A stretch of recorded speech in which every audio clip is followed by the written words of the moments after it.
नमस्कार, बहुत स्वागत है आपका देश न्यूज़ में और मैं हूं आपके साथ मनीष कुमार।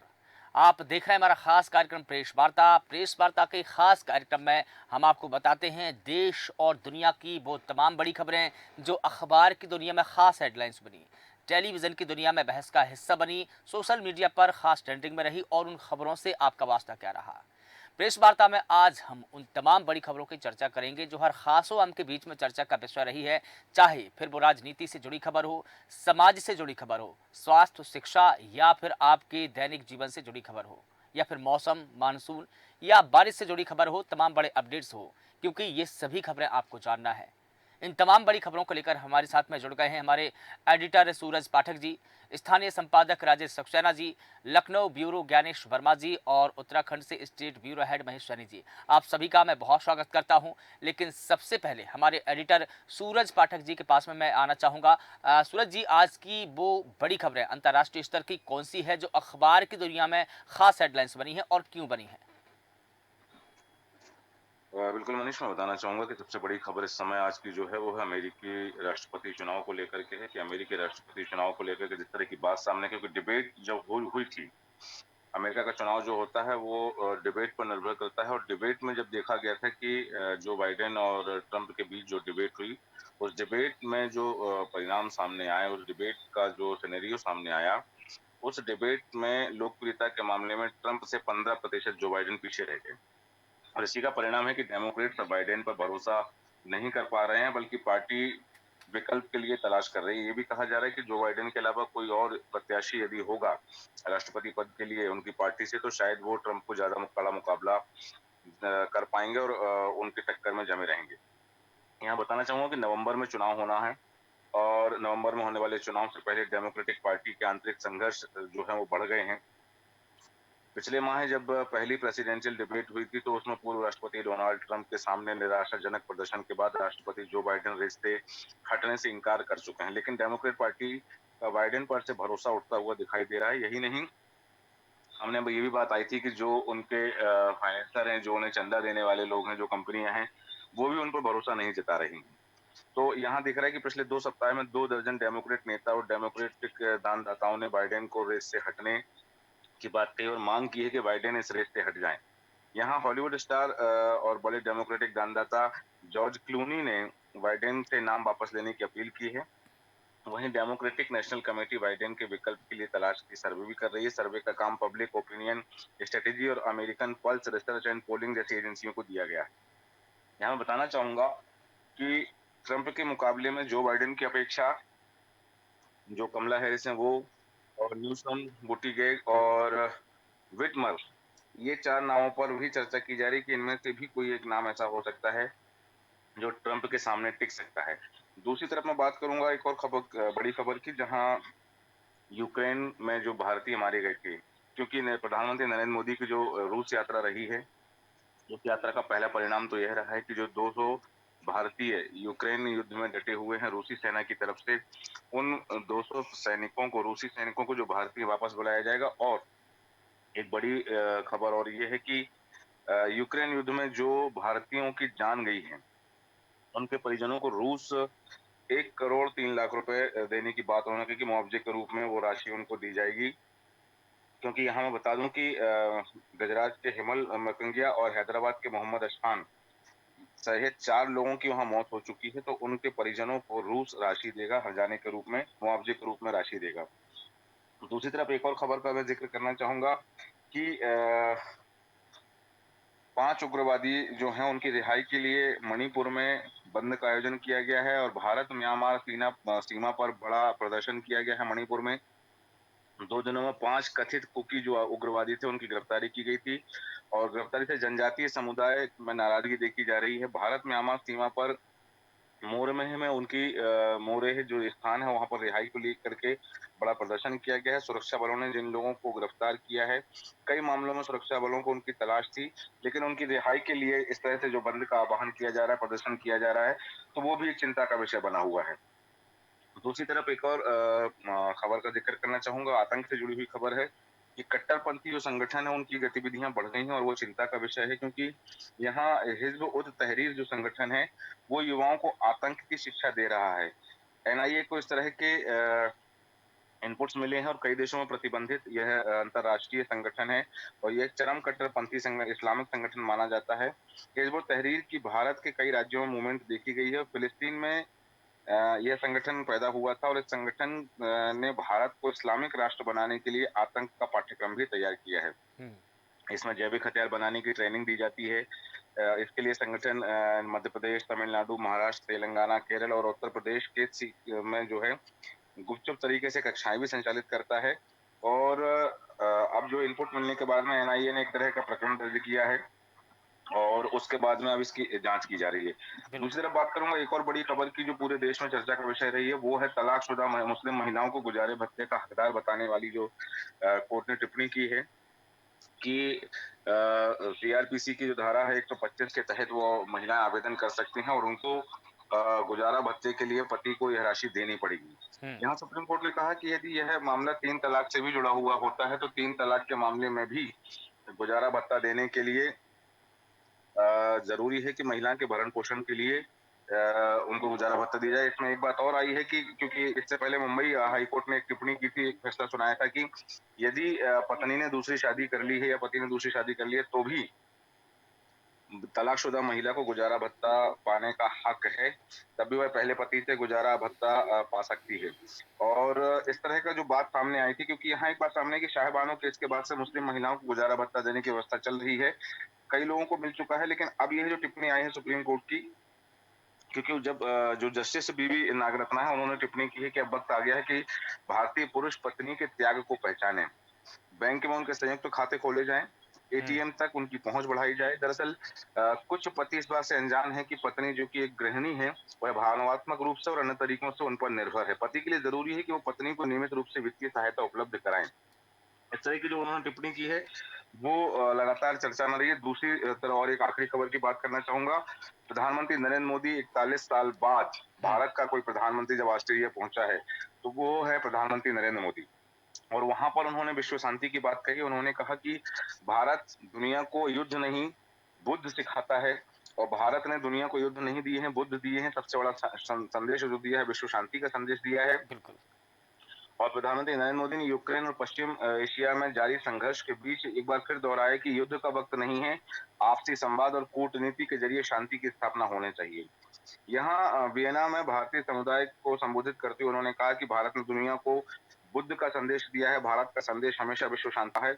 और ऑस्ट्रेलिया चांसलर कार्ल नेहमर जो हैं, उनके साथ संयुक्त बयान में कहा था कि दोनों देश यूक्रेन युद्ध की समाप्ति के लिए सहयोग करने के लिए तैयार हैं। बिल्कुल। ये पहला मौका है 41 साल बाद जब भारत का कोई प्रधानमंत्री ऑस्ट्रेलिया यात्रा पर है और भारत के पहले प्रधानमंत्री हैं वो जो ऑस्ट्रेलिया यात्रा है, क्योंकि 1983 में इंदिरा गांधी ऑस्ट्रेलिया गई थी, उसके बाद कोई प्रधानमंत्री वहां पर नहीं गया है। जी मनीष। बिल्कुल ठीक है। और इसी के साथ स्थानीय संपादक हमारे राजेश सक्सेना जी हमारे साथ में जुड़े हुए हैं। राजेश जी, मध्य प्रदेश की वो बड़ी खबरें कौन सी है जो आज अखबार की दुनिया में खास हेडलाइंस बनी है, लोगों के बीच में चर्चा का विषय रही है? बिल्कुल मनीष, कई तमाम ऐसे खबरें हैं जो समाचार पत्रों में जिन्होंने सुर्खियां बटोरी हैं। हम्म। बुधवार को जिस तरह से डॉक्टर मोहन यादव कैबिनेट की जो अहम बैठक हुई, इसमें कई अहम प्रस्तावों को मंजूरी मिली है। एक बड़ा प्रस्ताव सरकार की तरफ से विमान खरीदने को लेकर है, जिसको मंजूरी मिली है। मध्य प्रदेश सरकार जल्द 234 करोड़ की लागत से बॉम्बार्डियर कंपनी का नया प्लेन खरीदने जा रही है। हम्म। साल 2021 में जब कोविड काल चल रहा था, दवाई ले जाते हुए सरकार का जो C-90 प्लेन ग्वालियर एयरपोर्ट पर दुर्घटनाग्रस्त हो गया था, तब से सरकार के पास अपना कोई विमान नहीं था और यही कारण है कि लंबे समय से एक नए विमान की आवश्यकता थी और इसका प्रस्ताव कैबिनेट में आया, जिसे मंजूरी मिली है।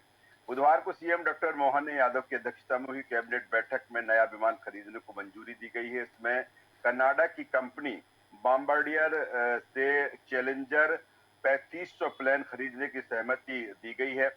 प्रक्रिया पूरी होने के बाद विमान मध्य प्रदेश आने में 18 से 24 महीने का समय लग सकता है। ये विमान अधिकतम 6297 किलोमीटर तक उड़ान भर सकता है। ये सीधे भोपाल से जापान तक की उड़ान भी भर सकता है। तो ये अहम जो विमान है और कई सुविधाओं से मनीष ये लैस है। यही विमान 2018 में गुजरात सरकार ने खरीदा था। देश भर में चैलेंजर 350 सीरीज के 45 विमान हैं मनीष। इसमें वॉइस कंट्रोल्ड केबिन की सुविधा भी है। केबिन में किसी तरह का कोई शोर नहीं सुनाई देगा। Wireless phone charger, 4K display के साथ ही 4G इंटरनेट सुविधा भी इसमें मिलेगी, जो सुविधा है इस नए विमान में। 2 साल पहले नया प्लेन खरीदने के लिए प्रक्रिया शुरू हुई थी और टैक्सट्रॉन कंपनी ने 145 करोड़ रुपए में ऑफर भी दिया था। बाद में कंपनी ने कीमत बढ़ा दी, 208 करोड़ रुपए कर दी। इसके बाद सरकार ने प्रक्रिया रद्द कर दी और बॉम्बार्डियर जो कंपनी है उससे अब ये जो विमान है वो खरीदा जा रहा है। दूसरी तरफ इसके अलावा हम कैबिनेट के अन्य निर्णयों में जिक्र करें, जिसका जिक्र मैंने कल भी किया था जब कैबिनेट बैठक शुरू हो रही थी। उससे पहले सरकार की कोशिश है मध्य प्रदेश विधानसभा को पेपर लेस करने को लेकर। इसको लेकर भी बुधवार को मध्य प्रदेश की विधानसभा को पेपरलेस करने के लिए प्रोजेक्ट ई विधान को कैबिनेट ने मंजूरी दी है। 24 करोड़ की लागत से लगने वाले इस सिस्टम के विकसित होने के बाद विधानसभा का जो प्रश्नकाल है या पूरा जो काम है वो ऑनलाइन हो जाएगा। जवाबों के साथ पूरी जानकारी विधायकों को डेस्क पर लगे स्क्रीन पर उपलब्ध हो सकेगी और इसके साथ ही ये सिस्टम विकसित करेगा और विधायकों को ट्रेनिंग भी देगा। तो ये अहम महत्वपूर्ण फैसला था जिसको मंजूरी मिली है।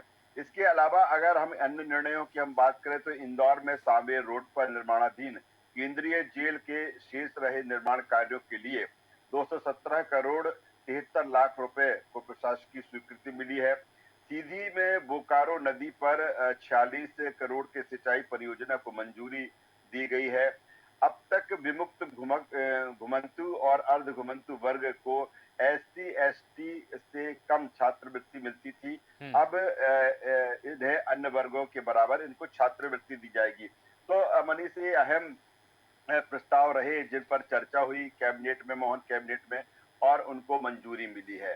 दूसरी बड़ी खबर मनीष ये है कि जिस तरह से पंचायत एवं ग्रामीण विकास मंत्री प्रहलाद पटेल की जो PRO थी और साथ में असिस्टेंट डायरेक्टर जो जनसंपर्क थी पूजा थापक, उन्होंने मंगलवार शाम को जिस तरह से खुदकुशी की, पति से विवाद के बाद जिस तरह से पूरा मामला है, उन्होंने खुद को कमरे में बंद कर लिया था। पति ने दरवाजा तोड़कर उन्हें फंदे से उतारा और एम्स में भर्ती कराया, लेकिन तब तक काफी देर हो चुकी थी और उनकी मृत्यु हुई थी। इसके बाद मंत्री प्रहलाद पटेल ने कहा है, एक पोस्ट उन्होंने शेयर की है जिसमें उन्होंने कहा है कि नई पीढ़ी के पास धन, पद, शिक्षा सब कुछ है लेकिन शायद धैर्य नहीं है। क्योंकि पूजा थापक की अगर हम बात करें, लगातार वो पढ़ाई में मेधावी रही हैं। उन्होंने PSC की तैयारी की, उन्होंने UPSC की तैयारी की, ग्वालियर की रहने वाली थी और 29 साल उनकी उम्र थी। उनका एक बेटा भी है। तो ये खबर भी प्रमुखता से सभी जगह प्रकाशित की गई है। दूसरी तरफ मनीष साहब एक अहम जो खबर है उसका जिक्र करना चाहेंगे कि नर्सिंग घोटाले को लेकर बहुत चर्चा थी।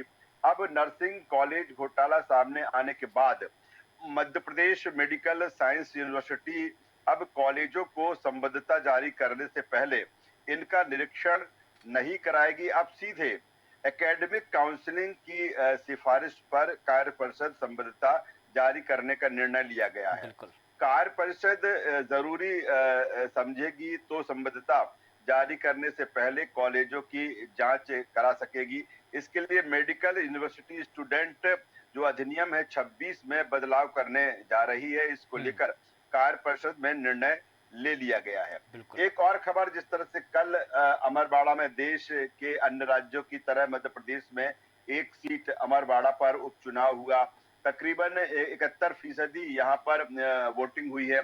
अगर वोटिंग परसेंटेज मनीष देखें तो पिछले चुनाव के मुकाबले, यानी कि 2023 विधानसभा का जो चुनाव हुआ था उसमें 81% के आसपास वोट पड़े थे, लेकिन इस बार 71 दशमलव कुछ फीसदी वोट पड़े हैं और मुकाबला मैंने पहले भी कहा लगातार इस पर चर्चा हो रही कि आपस त्रिकोणीय मुकाबला है। कमलेश शाह है और कांग्रेस के धीरज शाह है, वहीं दूसरी तरफ गोंडवाना गणतंत्र पार्टी के जो मरावी हैं उनके बीच में है। 13 अब जुलाई को इनके नतीजे आएंगे। एक खबर और जिसका जिक्र करना चाहूंगा कि लगातार मुख्यमंत्री डॉक्टर मोहन यादव अलग अलग संभागों के विधायकों के साथ चर्चा कर रहे हैं, बंटू बंट बातचीत कर रहे हैं और आगे के रोड मैप पर चर्चा कर रहे हैं। साथ ही ये कहा जा रहा है कि सरकार जो भी जनहितैषी काम कर रही है उसे पर जनता पर ले जाया जाए। पहले शहडोल रीवा के विधायकों से चर्चा हुई बंटू बन। अगर हम बुधवार की बात करें तो जबलपुर के विधायकों से चर्चा हुई और आज भोपाल संभाग के विधायकों से वो चर्चा करने वाले हैं। पूरे रोड मैप पर चर्चा होगी। सीएम सारे विधायकों से रोड मैप चाहते हैं कि किस तरह से वो आगे काम करने वाले हैं, क्या उनकी प्रमुखता है, साथ ही सरकार की जो प्राथमिकता है उन्हें कैसे जनता के बीच में ले जाएंगे। सरकार जो काम कर रही है। बिल्कुल बिल्कुल ठीक है। और इसी के साथ उत्तर प्रदेश की तमाम बड़ी खबरों को लेकर हमारे साथ में ज्ञानेश वर्मा जी जुड़े हैं। ज्ञानेश जी, उत्तर प्रदेश की बड़ी खबरें कौन सी है जो अखबार में खास हेडलाइंस बनी है, अखबार की दुनिया में बहस का हिस्सा भी बनी है, क्या है खबरें? मनीष जी, मैं बताना चाहूंगा जैसे कि जो उत्तर प्रदेश में डिजिटल अटेंडेंस पर जो संस्कृतीय विद्यालयों के शिक्षकों ने विरोध जताया था, उन्होंने रविवार को विभिन्न शिक्षक संगठनों ने बैठक कर इस पर नाराजगी जताई और साथ ही सोमवार से काली पट्टी बांधकर काम करने और 15 जुलाई को जिला मुख्यालयों पर प्रदर्शन करने का निर्णय लिया। उसके बाद में अखिलेश यादव जो है अब वो आ गए हैं। उन्होंने कहा कि उन्होंने समर्थन दिया है। कन्नौज सांसद योगी सरकार के फैसले के विरोध में सोशल मीडिया साइट एक्स पर पोस्ट किया है। अखिलेश ने लिखा है कि शिक्षकों पर विश्वास करने से अच्छी पीढ़ी जन्म लेती है और कोई शिक्षक देर से स्कूल नहीं पहुंचना चाहता है, लेकिन कहीं सार्वजनिक परिवहन देर से चलना इसका कारण बनता है। कहीं रेल का बंद फाटक और कहीं घर से स्कूल के बीच की 500 किलोमीटर की दूरी, क्योंकि शिक्षकों के पास स्कूल के पास रहने के लिए ना तो कोई सरकारी आवास है और ना दूरस्थ इलाके किराए पर उपलब्ध होते हैं। इससे अनावश्यक तनाव जन्म लेता है और मानसिक रूप से उलझा अध्यापक कभी जल्दबाजी में दुर्घटनाग्रस्त भी हो सकता है, जिसके अनेक उदाहरण मिलते हैं। उन्होंने लिखा, यदि किसी आकस्मिक कारण शिक्षकों का व्यक्तिगत स्वास्थ्य या फिर घर परिवार और सामाजिक कारणों से दिन के बीच में स्कूल छोड़ना पड़े तो पूरे दिन की अनुपस्थित होने की रिपोर्ट भेज दी जाए। और देर से स्कूल पहुंचने या जल्दी स्कूल से वापस जाने के अनेक कारण हो सकते हैं, यहाँ तक कि विद्युत आपूर्ति के बाधित होने या तकनीकी रूप से भी कभी इंटरनेट जैसी सेवाओं को सुचारू संचालन में समस्या आती है। इसलिए डिजिटल अटेंडेंस जो है वो कहीं न कहीं नई सरकार को लागू करना चाहिए और इसके लिए व्यवहारिक समस्याओं के पुख्ता समाधान के संभव नहीं है। सबसे पहले यह अन्य सभी विभागों के प्रशासनिक मुख्यालयों में लागू किया जाए, जिसके उच्चस्थ अधिकारियों को इसके व्यवहारिक पक्ष और परेशानियों का अनुभव हो सके। फिर समस्या समाधान के बाद ही इसे लागू करने के बारे में कालांतर सोचा जाए। वहीं मैं बता दूं मनीष जी कि यूपी में लोकसभा चुनाव में समाजवादी पार्टी से झटका खा चुकी भारतीय जनता पार्टी की मुश्किलें अब उसके सहयोगी बढ़ा रहे हैं। पहले सुबह सभा प्रमुख ओपी राजभर ने अपने बयानों से भाजपा को असहज किया और उसके बाद ओबीसी आरक्षण पर सीएम योगी को पत्र लिखकर अपना दल प्रमुख अनुप्रिया पटेल ने घेरने की कोशिश की थी। अब निषाद पार्टी ने भाजपा पर दबाव बनाया और यूपी में होने वाले उपचुनाव को लेकर निषाद पार्टी ने अपना दावा ठोक दिया। विधायकों के सांसद चुन लिए जाने और सीटें रिक्त होने के कारण यूपी में 10 सीटों पर उपचुनाव होने वाला है। इन 10 में से निषाद पार्टी ने 2 सीटों पर अपना प्रत्याशी उतारने की बात कह दी है। वहीं निषाद पार्टी के अध्यक्ष और योगी सरकार में कैबिनेट मंत्री संजय निषाद ने बुधवार को पत्रकारों से बात करते हुए कहा है कि निषाद पार्टी ने 2022 के विधानसभा चुनाव में मिर्जापुर के मछुआ और अम्बेडकर नगर कटेरी सीट पर अपने सिंबल से चुनाव लड़ा था। भारतीय जनता पार्टी बड़े भाई की भूमिका में 2022 के विधानसभा चुनाव में बड़ा दिल रखते हुए 15 सीटें दी थी। इसमें मझवा और कटेरी भी शामिल थी। उपचुनाव में निषाद पार्टी इन दोनों सीटों पर अपनी दावेदारी करेगी और प्रत्याशी उतारेगी। उन्होंने कहा, एनडीए के सहयोग से इन सीटों पर चुनाव लड़ा जा सकता है। वहीं मैं मनीष जी बात करूंगा कि जो सूर्य प्रताप शाही है मंत्री, उन्होंने लोकसभा में प्रेस कॉन्फ्रेंस किया था और कॉन्फ्रेंस के दौरान उन्होंने कहा था कि जो दाल है वो उत्तर प्रदेश में 100 रुपए किलो है, तो उसके बाद खुद हंसने लगे थे। उसके बाद में देवरिया के एक कार्यक्रम में जो है सलीमपुर में कल सम्मान समारोह था और कार्यकर्ताओं ने बवाल कर दिया। उन्होंने कहा जहां पार्टी हारी हो वहां कार्यकर्ता सम्मान समारोह यह हम सभी का अपमान है। और सबसे दुख की बात तो यह है कि जिसने पार्टी को हरवाया वो मंच पर है और कार्यकर्ताओं को सम्मानित करेगी। पार्टी को हरवाने वाले से कोई सम्मान ग्रहण नहीं करेगा। जो सलेमपुर में भाजपा को जानबूझकर हरवाने वालों को कोई कार्यकर्ता सम्मान ग्रहण नहीं करेगा या दोगलापन नहीं चलेगा। बता दूं कि गौरतलब है कि भाजपा सलेमपुर लोकसभा सीट हार चुकी है। वहीं मैं बात करूंगा मनीष जी की सुबह सभा विधायक बेदीराम और निषाद पार्टी विधायक विपुल दुबे के खिलाफ जो है वो NBW वारंट जारी हुआ है। रेलवे ग्रुप डी की भर्ती परीक्षा में पेपर लीक मामले में वारंट जारी हुआ है। ठीक है। एक गाजीपुर के जखनिया से सुबह सभा विधायक बेदीराम और भदोही की ज्ञानपुर सीट से निषाद पार्टी के विधायक विपुल दुबे के खिलाफ जारी किया गया है गैर जमानती बिल्कुल वारंट। बिल्कुल ठीक है ज्ञानी जी, बिल्कुल ठीक है। और इसी के साथ में उत्तराखंड की तमाम बड़ी खबरों को लेकर हमारे साथ में महेश सैनी जी भी जुड़े हुए हैं। महेश जी, उत्तराखंड की वो बड़ी खबरें कौन सी है जो हर खास आम के बीच में चर्चा का विषय रही है, चाहे वो अखबार की दुनिया हो, टेलीविजन की दुनिया हो या सोशल मीडिया हो? मनीष जी, मैं आपको बता दूं कि जम्मू कश्मीर के कठुआ में जो आतंकवादी हमला हुआ था उसमें उत्तराखंड के 5 जवान शहीद हो गए थे। उनके पैतृक गांवों में पूरे सैन्य सम्मान के साथ उनका अंतिम संस्कार किया गया है। अंतिम संस्कार के दौरान जितने लोग थे वो जो विदाई दे रहे थे वो बहुत बड़ा जनसैलाब वहां बढ़ गया था। हर तरफ आंख नम थी और भारत माता के जयकारों के साथ में उनका अंतिम संस्कार किया गया है। ये उसमें लगभग सभी प्रदेश के जितने नेता थे वो भी शामिल हुए, तो साथ ही वहाँ प्रशासनिक अधिकारी भी इस अंतिम संस्कार में शामिल हुए। तो मैं आपको बता दूं कि उत्तराखंड का जो वेदर का स्थिति है फिलहाल 5 जिलों में भारी बारिश का येलो अलर्ट जारी कर दिया गया है। 4 धाम यात्राओं को जो यात्री हैं उनको सतर्कता बरतने की जो सलाह दी गई है प्रशासन द्वारा, उसमें देहरादून, नैनीताल, उधमसिंहगढ़, चंपावत ये फोकस रहेंगे बारिश के लिए। तो उसमें थोड़ा सा जो यात्री हैं वो थोड़ा ध्यान रखें। साथ ही मैं आपको बता दूं कि जो कल बाई इलेक्शन यहाँ उत्तराखंड में हुआ है 2 सीटों पर, मंगलोर और उधम सिंह मंगलोर में हुआ है और साथ साथ ही बद्रीनाथ में हुआ है। तो यहाँ दोनों तरफ वोट की जो परसेंटेज है वो डाउन आई है, कम हुई है। 68% मंगलोर में हुआ है, 51% बद्रीनाथ में हुआ है। पहले यहाँ 76% के आसपास हुआ था मंगलोर में और लगभग 58% हुआ था ये बद्रीनाथ में। तो ये दोनों गिरावट दूसरे तरह के संकेत है। दूसरा, मंगलोर में छुट-फुट घटनाएं देखने को मिली हैं, तो कहीं ये भी मिला है कि अर्धसैनिक बलों की और सुरक्षा बलों के मतदाताओं के बीच में जो झड़प हुई है वो भी देखने को मिली है। कल शाम लगभग कल दोपहर की घटना है, बद्रीनाथ हाईवे पर जो पाताल गंगा लस्सी टनल के पास पहाड़ी से काफी बड़ा हिस्सा सड़क पर आ गया था, उसको हटाने में पूरी रात मशक्कत हुई है। सुबह बद्रीनाथ धाम का ये जो NH7 का हिस्सा है ये सुचारू रूप से चालू हो गया है। इसको लेकर के जो बद्रीनाथ में लगभग 40 पोलिंग पार्टियां थी वो वहीं रोक दी गई थी। आज वो वहां से अपनी जो EVM है लेकर के वो आज अपने गंतव्य पहुंचेगी। तो मैं आपको बता दूं कि मतदान में गड़बड़ी को लेकर के पूर्व CM हरीश रावत लिबरेडी जहां बनना की आशंका जताई गई थी, वहां पर एक परेशानी हुई थी, कुछ मारपीट हुई थी, तो वहां वो जाने की जिद अड़े रहे, लेकिन उन्हें वहां पर नहीं जाने दिया गया। पुलिस ने फोर्सफुल उन्हें रोक दिया गया। कार्यकर्ताओं और उनके बीच में काफी तीखी झड़पें रही है। पूरी रात लगभग ये बताया जा रहा है कि 11 बजे तक शूट आउट मामला हुआ।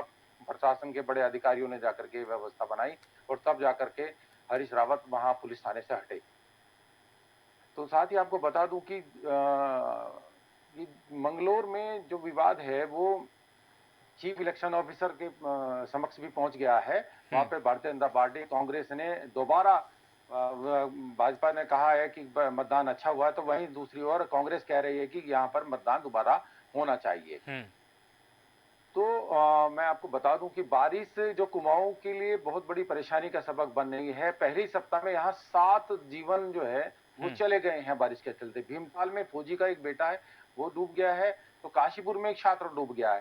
तो यहाँ सतर्कता बताने के लिए प्रशासन ने कहा है कि किसी भी तरीके से यहाँ पर कोई भी लापरवाही ना करे और तालाब और नदी में नहाने के लिए एक एडवाइजरी जारी कर दिया है कि बिल्कुल। यहाँ पर कोई भी तालाब में और वहां पर कोई भी व्यक्ति नहीं रहेगा। सीएम धामी, मैं आपको बता दूं कि यहाँ केदारनाथ धाम की जो विधायक थी वो कल वो भी एक्सपायर हो गई हैं, शेला लानी रावत। सीएम जो धामी है उन्होंने विधायक को श्रद्धांजलि दी है और कहा है कि ये पार्टी की बड़ी एक क्षति हो गई है। यमुनोत्री में मैं आपको बता दूं कि यमुनोत्री धाम जाते हुए मध्य प्रदेश के एक यात्री की यहाँ मौत हो गई है। अब धाम में मृतकों की संख्या 30 हो गई है। ये चार धाम में थोड़ा सा सतर्कता बरतने के लिए कहा गया है और साथ ही ये भी कहा गया है कि किसी भी तरीके से यहाँ पे लापरवाही ना करी जाए। तो सीएम धामी ने एक वायदा और कहा है कि जो यूसीसी है वो अक्टूबर में लागू कर दी जाएगी उत्तराखंड में और पूर्ण रूप से अब ये उस यूसीसी के लागू करने वाला देश का पहला राज्य बन जाएगा। तो इस पर सीएम बड़े सख्त हैं। बिल्कुल बिल्कुल ठीक है, और लंबे समय से ये प्रक्रिया उत्तराखंड में चल ही रही थी। तो फिलहाल प्रेस वार्ता के खास कार्यक्रम में जुड़ने के लिए, बात करने के लिए आप सभी का बहुत शुक्रिया। तो बता दें कि प्रेस वार्ता के खास कार्यक्रम में आज हमने देश और दुनिया की तमाम बड़ी खबरें आपको बताई, जो हर एक व्यक्ति के बीच में, हर एक व्यक्ति की जुबान पर चर्चा का विषय रही है, लोगों के जहन में रही है, अखबार की दुनिया में खास हेडलाइंस बनी है। कल इसी वक्त फिर होगी मुलाकात, तब तक आप लगातार बने रहिए देश न्यूज़ के साथ। नमस्कार।